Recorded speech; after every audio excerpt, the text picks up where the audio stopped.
invitată din Ungaria, de data asta din Debrecen. Suntem mai aproape de ei. Am mai și fost cu o primă excursie în 2022, când ne-am hotărât să facem o vizită la Universitatea din Debrecen din două motive. Odată că e cea mai apropiată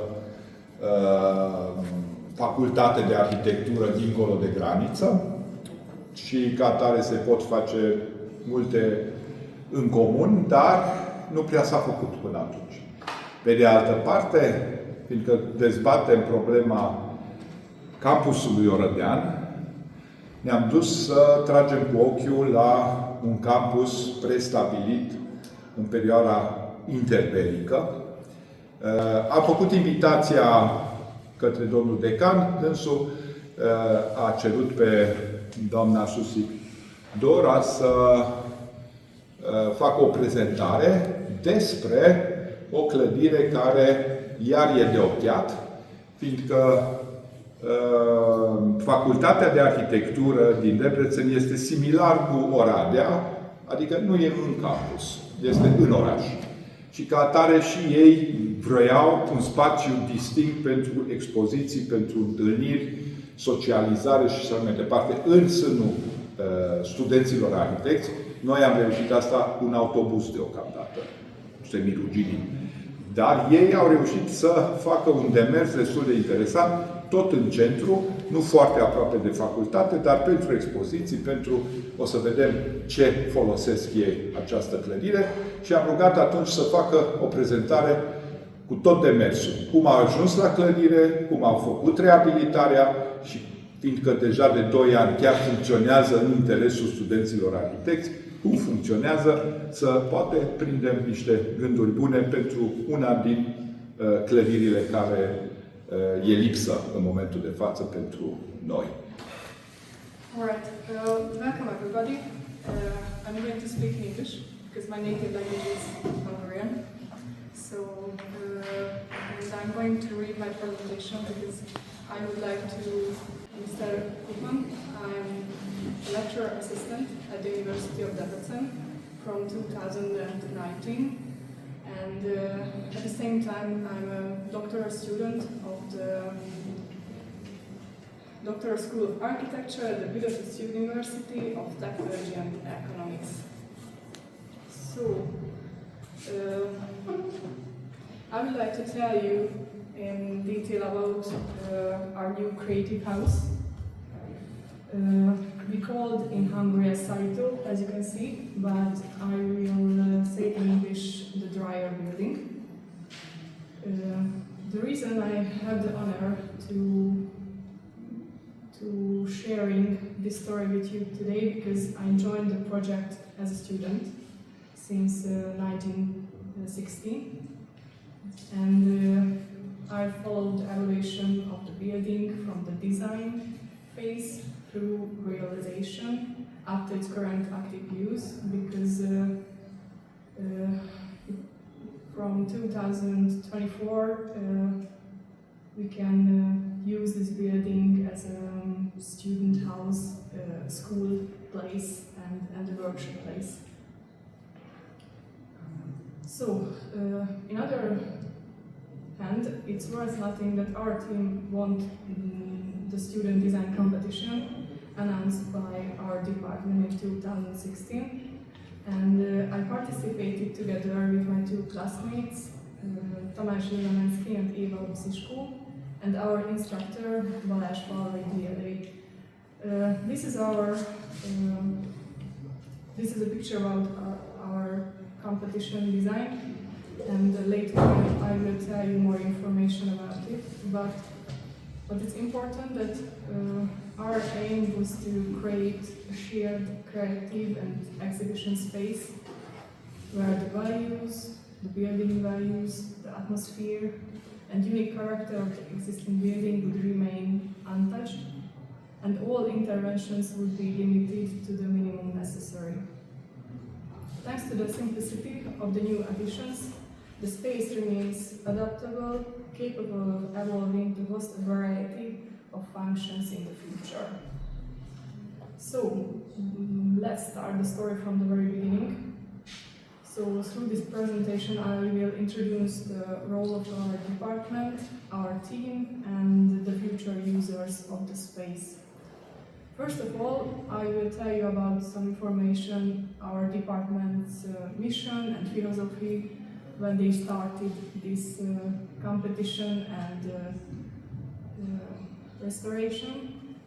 So one of the strengths of our architecture education is its workshop-like character, as you can see, and shaped by the program's small scale and strong regional focus. As essential element of our school's identity is our continuous context-sensitive approach to architecture. This not only guides our design process, but also defines our mission to preserve and nurture the cultural heritage of our built environment. We believe in architecture's social and cultural relevance. So you saw two workshops, you saw two pictures about our workshops, and we just wanted to make a little collaboration workshop with our students and the locals, and we try to make a reflection for our environments with another and with this scale workshop too. And the next one is the department. We see it as our role to foster broader cultural dialogue, one that extends beyond our students. We aim to bring together the city's young creative minds and contribute to a community that values art, design and culture. What is really important that we try to make collaborations with other communities and departments and anything like that. So, for example, this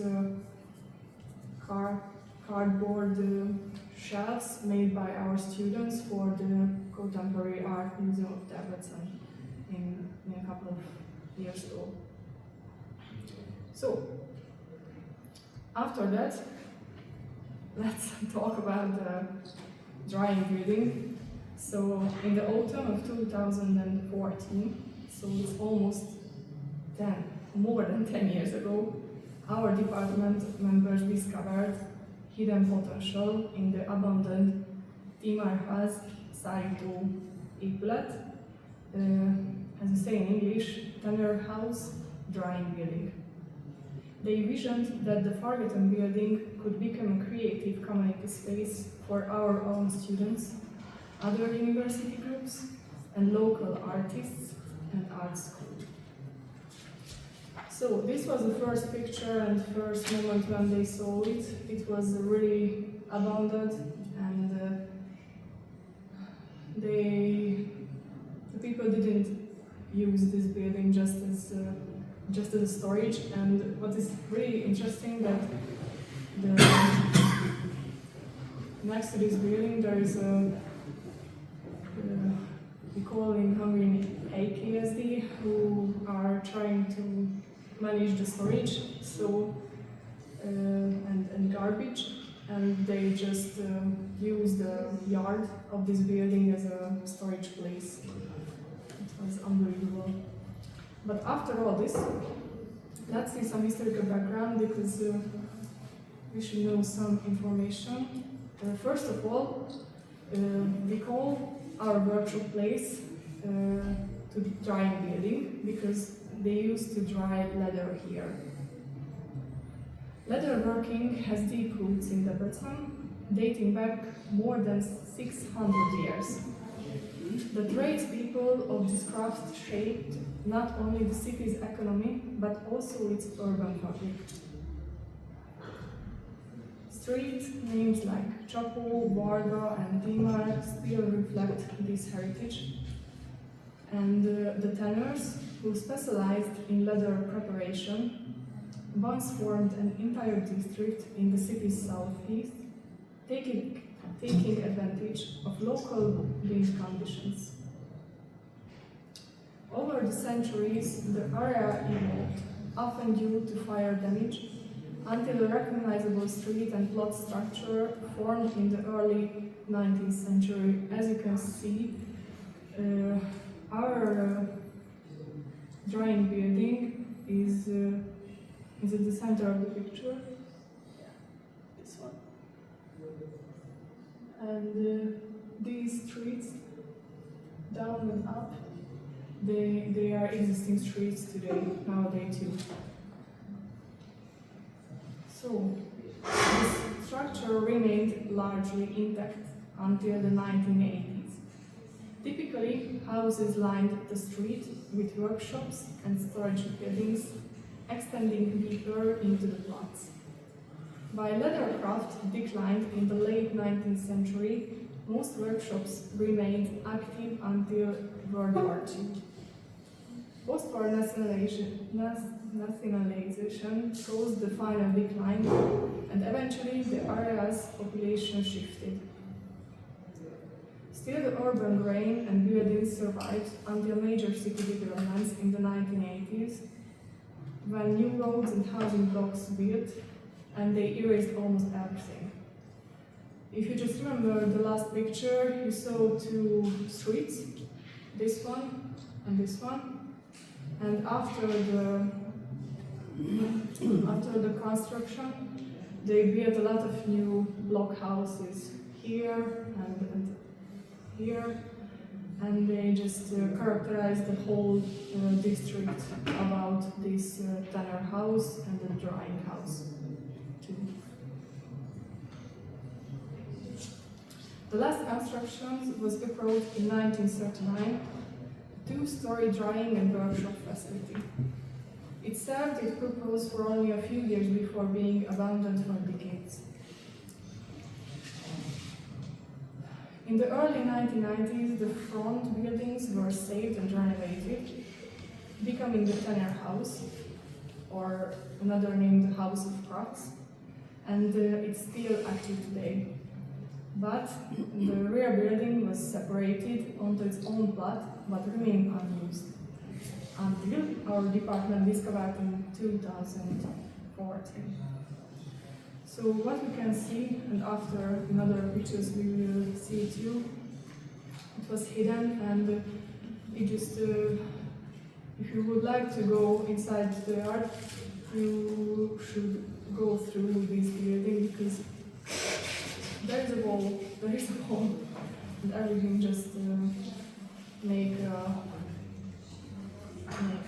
really closed structure.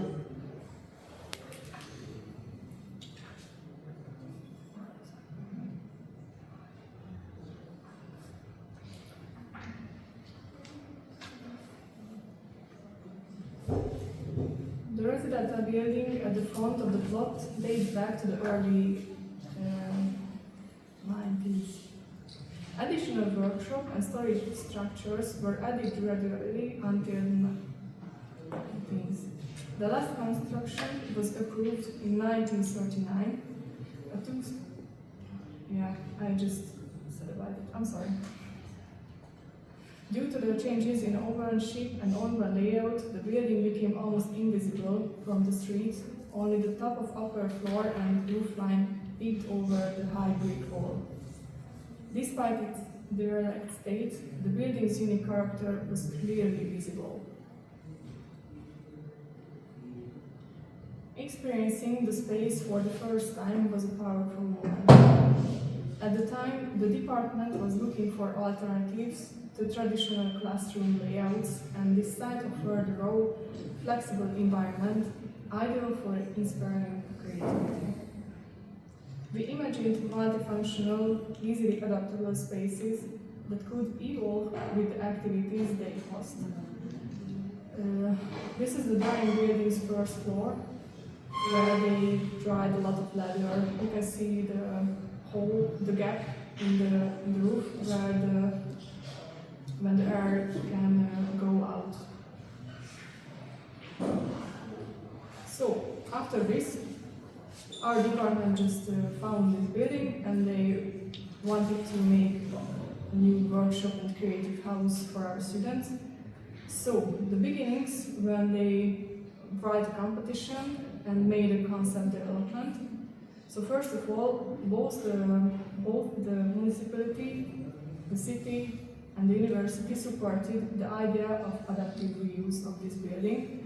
So as a next step, our department organized the two-stage student design competition. After the first round, the jury recommended a strategy of minimal interventions due to limited funds and the intention to involve local creative communities in the realization. In this picture you can see some drawings from the first round of the competition, and after these drawings and thoughts, they just mentioned that this opened the door to experimental ideas in terms of materials, structure and spatial concepts. So after the first round, the brief and spatial program were defined in detail. As I mentioned, our team won the second round. So in our design we kept interventions to minimum, only giving first aid where the building needed it. Our key design principles were preserving the identity and the continuity of the original structure and enabling future flexibility. The transformation into a community creative space aimed to reveal the spirit of the old workshops that once defined the Tenor district, and to provide an open, inspiring space not only for architecture students but for the city's wider creative use. After this, the constructions documents were developed by our mentors, architects Balázs DLA and Laborator De Idei of the UMB Atelier, because it was just an idea. We were students, and of course, they had to make normal documentation about the building for the constructions. So, after let's speak about a little bit the final design.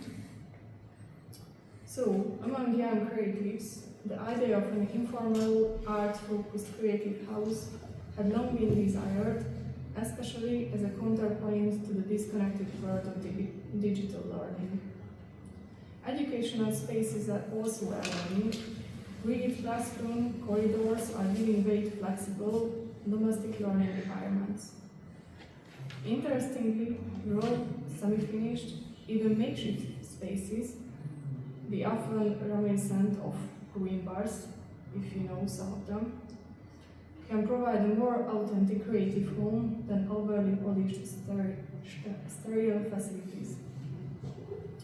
So our vision, you can see our vision of the yard, and we try to make a place where people can make a place, a little home for themselves, where the structure, the materials and everything like that can inspire everybody to make new plans, new thoughts and everything like that. So it was really inspiring for myself and to work with my mentors too. You can see another vision from the art.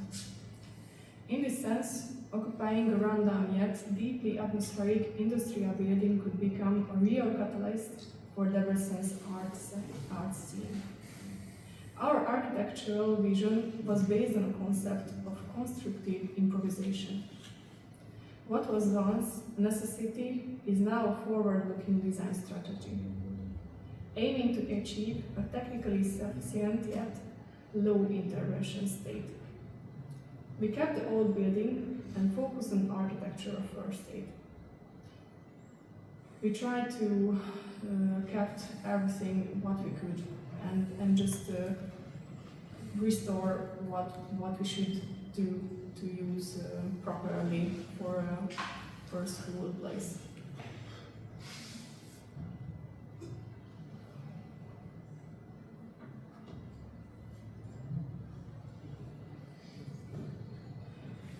Rather than designing a finished object, we imagine a creative framework, one that invites use, transformation, and ongoing development.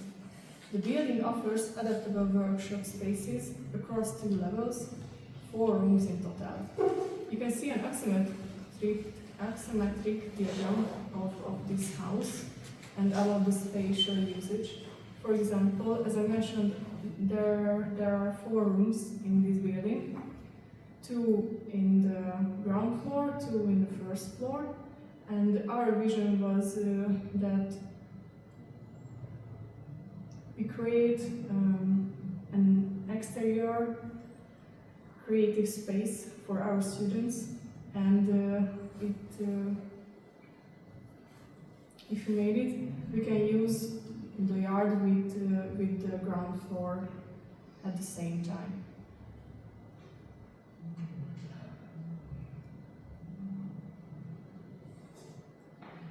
New service functions were added like furniture elements within the existing structure.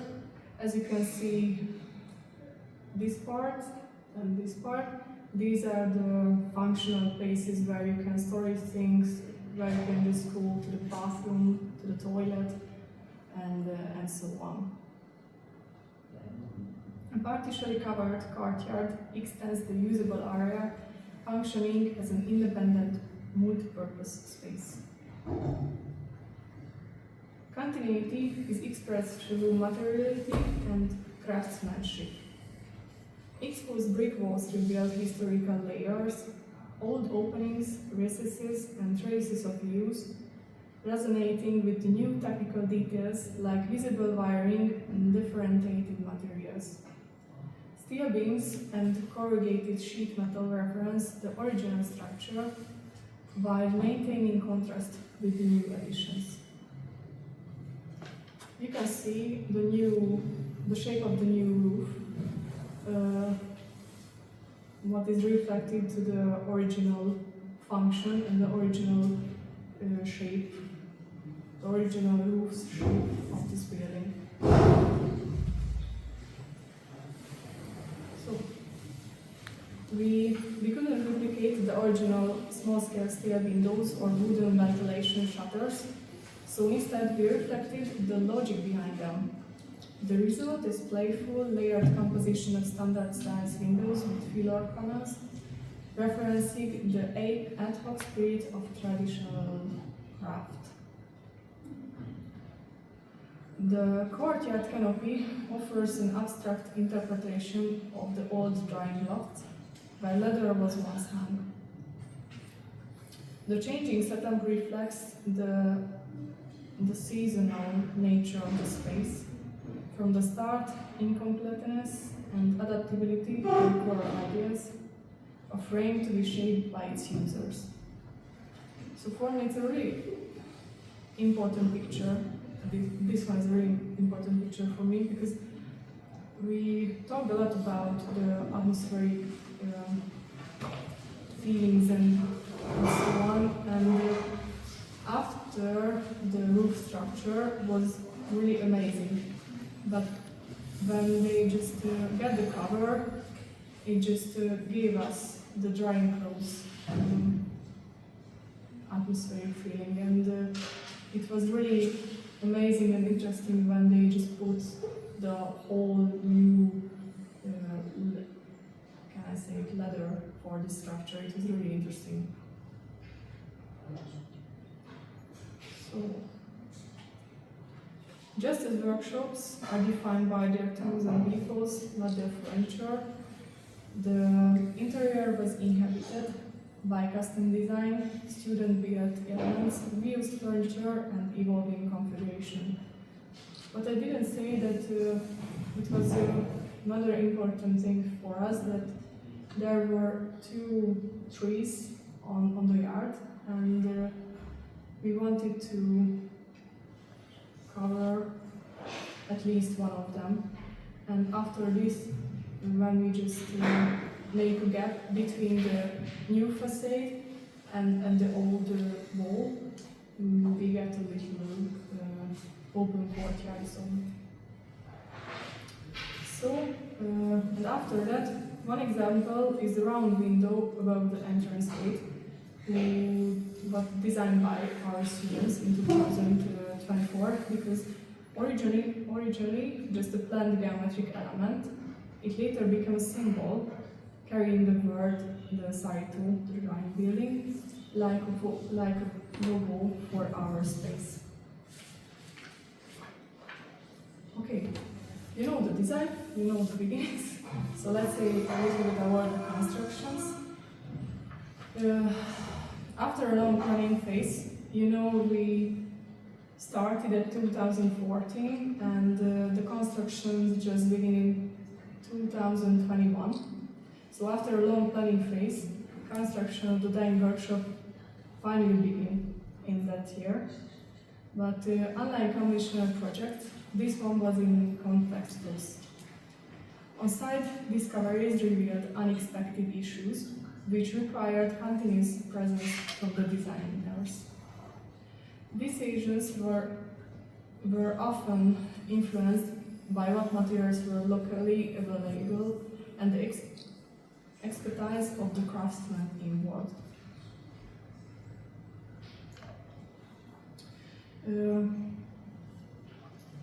What you can see is the ground floor new slab. We should change it because the stability was really bad. So after that, we make E-beams structure to make a visible structure like the walls too. So at one point, due to structural instability, the slab above the ground floor presentation room had to be demolished and replaced with steel beams. In other instances, a masonry column had to be reinforced to bear the load of the new canopy. Through the process, our instructors, architects Balázs Falvai and Dávid Török, acted as both designers and construction supervisors. You can see some details of the interior and the new roof.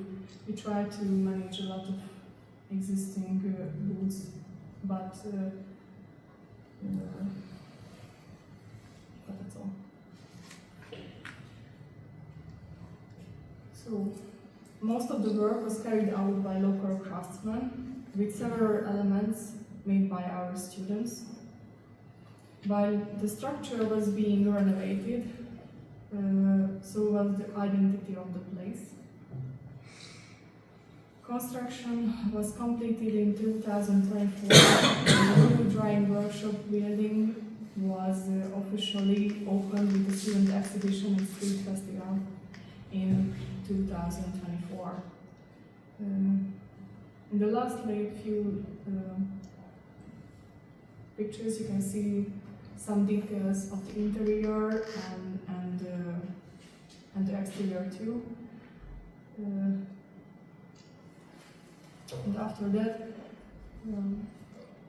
as I mentioned, the original facade we should create new tree, but we try to manage as minimum as we could. So after we just covered the windows and exposed the brick surface. And this is the final look of the facade from the yard. So, I think the most important part of a presentation is the use and the activation, because it's worth nothing if people cannot like or don't like or cannot use properly. So after a long period, we have 1 year experiment of usage. So I will tell you some information about it. First of all, as I mentioned, the opening ceremony was in 2024, and following the official handover at the end of the 2024 spring semester, the building quickly became a venue for various summer events. Use had begun, the space was coming to life. finally. On the 1st of June 2024, we had the semester and student exhibition Recalling Hungary Kipakolás. Both the interior and exterior spaces were filled with student work.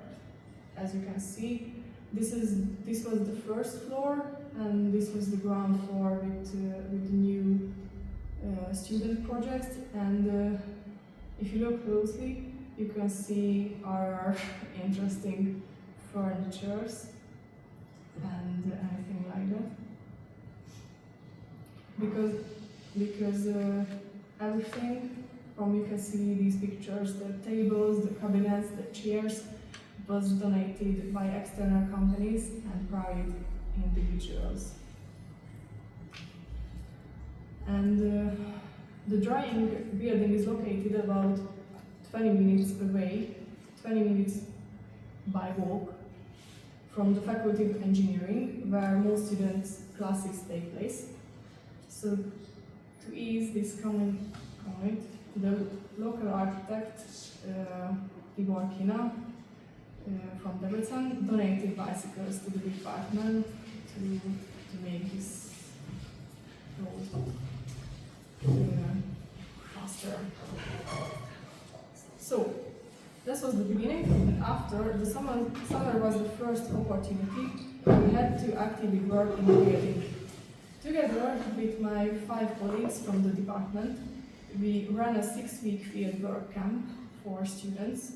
The upper floor was used as a permanent office space, as you can see in this picture, while the ground floor functioned as a lunch, dining and communal area. After the 6 weeks, we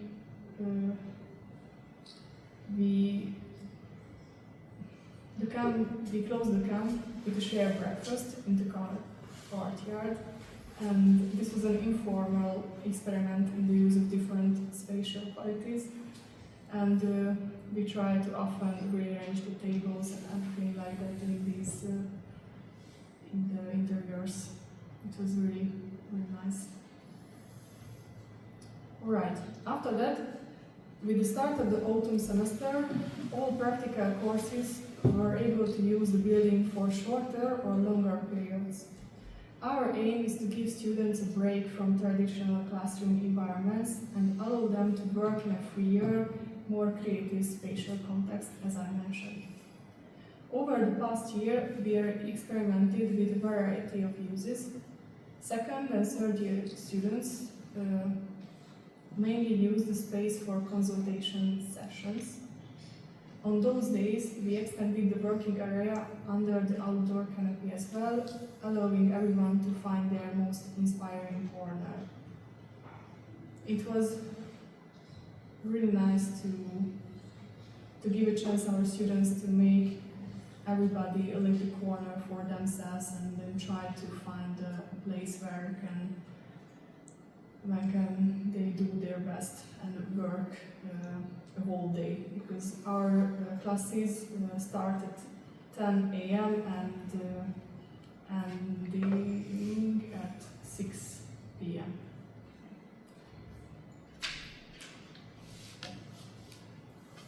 First year students, in addition to consultations, engaged in various forms of hands-on workshop activity. In the introductory design course, students explored architectural fundamentals, the column, wall, beam and roof. Each element was examined in terms of material, scale, form and the spatial and structural logic it could generate. Spatial abstraction and atmosphere are key items, making the drawing building an ideal setting for students to gain direct and physical experience for these projects. Based on the past year of active use, we've seen that the raw, honest expression of space and materials in the building fosters creativity in studio work. For example, in October of 2024, we organized a 2-day workshop for them, and we make 5 or 6 groups. Each group has a teacher too, and each team was tasked with occupying a small-scale enclosed area of the building. For example, using one of the architecture elements, the first installations reflect for the beams, for the new beams in the ground floor, and try to make some walls with paper, with papers.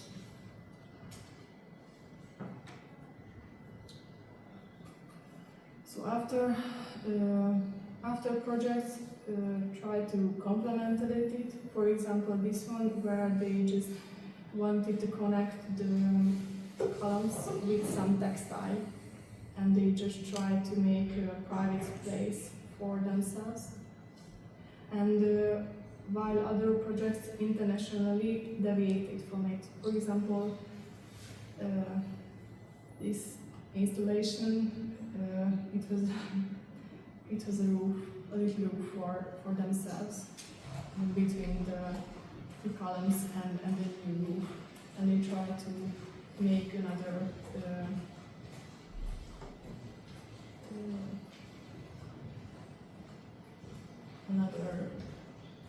form for this. Okay. The workshop encouraged students to re-evaluate how elements are used, experiment with materials, test stability, and reflect on scale. The semester ended with a two-part plaster casting sessions that took over both the interior and exterior ground floor spaces within the tight framework of the university's usual facilities. Mass and noise from making can be problematic. I don't know if you have the same problem that now we always have. But at the drier building, there is a space for material and technical experimentation. It's really inspiring. So, as I mentioned, that there were a lot of unfinished details and so on. So the constructions was carried out by the 2002 LTD, but the evaluation of the building did not stop after handover. The materials and spatial framework were condensed to support further transformation and experimentation. In October 2024, supported by MAPAI LTD, our students participated in a series of professional workshops. During these sessions, they treated the courtyard surfaces. Through the stepped, covered outdoor area can be used as a lecture, exhibition, or workshop space. The plain concrete floor had been difficult to maintain. Following several rounds of consultation and based on MAPAI's recommendations, students applied a multi-layer protective surface in these workshops. In 2024 and 2025, the house hosted a wide range of events. For example, in early summer 2024, it was the venue for the CASA 15 International Students Architecture Competition Awards. Maybe you know this competition. As well as the Student Photography Awards, held in memory of Tibor Mikolás, a modernist architect from Debrecen, whose centenary was marked that year. In the autumn, the house hosted discussions, community gatherings, and book lunches. First, in the spring, the courtyard exhibition focused on interwar modern architecture in Lyon, and it opened featuring models and photographs, as you can see. Master students created the exhibition structures themselves. As you can see in the picture, the structures made from these white cubes, and our students had to apply the models, 3D printing models, and the panels with text from these buildings.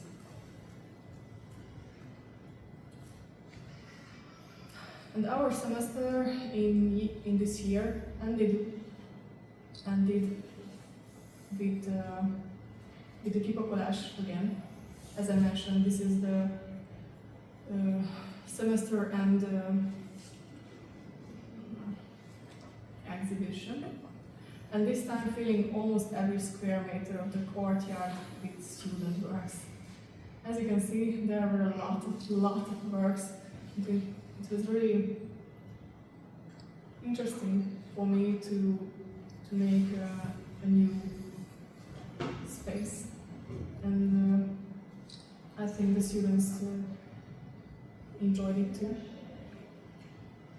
And we kept the interior spaces more minimally used because we had to leave the rooms for daytime presentations and final evaluations, as you can see in these pictures. So interiors, we just use the walls to make some nice presentation.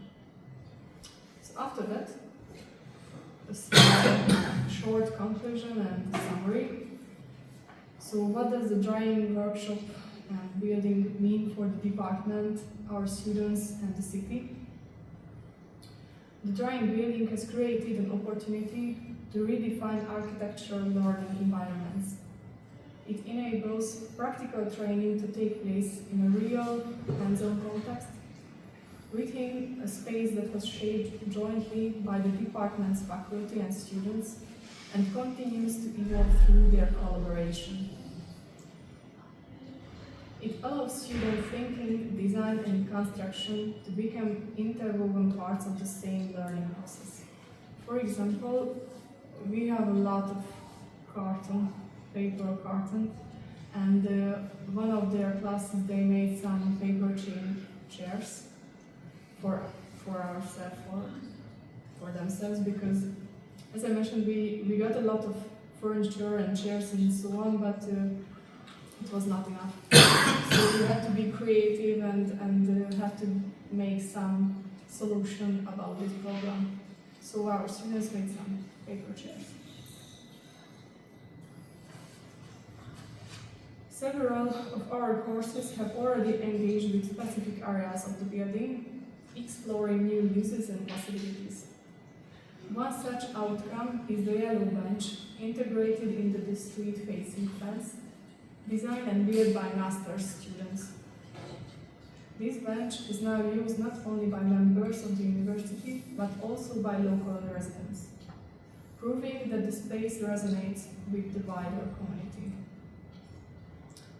It's really important that our students can make changes in this building, focused on a local problem or a small-scale problem or small-scale place. But it's really important that they can get an experience to make for themselves some places, some real projects.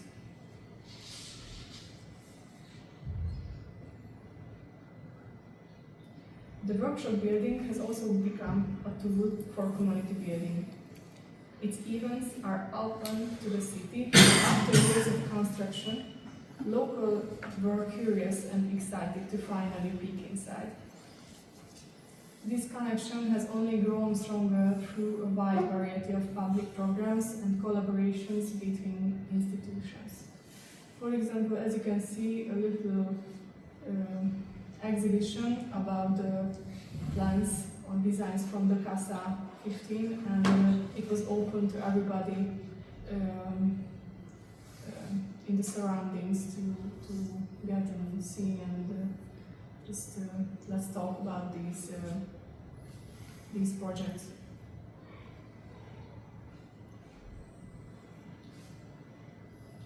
So it has demonstrated the potential of adaptive reuse by rescuing a rare example of an industrial tannery building. We were also contributing to heritage preservation. Through small-scale, low-cost interventions, we not only saved and revealed the architectural value of the structure, but also allowed for future development, experimentation, and reinterpretation. It now stands as a model and source of inspiration, showing how the university and the city can come together to realize a shared vision that serves the public good and creates long-term cultural value. This was made possible in large part thanks to the proactive involvement of our department staff and architects who took an active role through the process. The revitalized workshop space clearly functions as a interpretation of its former artisan use. Its architectural details are deeply rooted in the history of contexts of the original building. Once a modest and utilitarian structure closely tied to a specific trade, it is now the last physical reminder of a bygone area, one we've chosen to honor not by turning it into a relic, but by reviving its original spirit through creative reuse. So finally, we owe deep thanks to everyone who contributed to the realization of the drawing workshop building in its current form.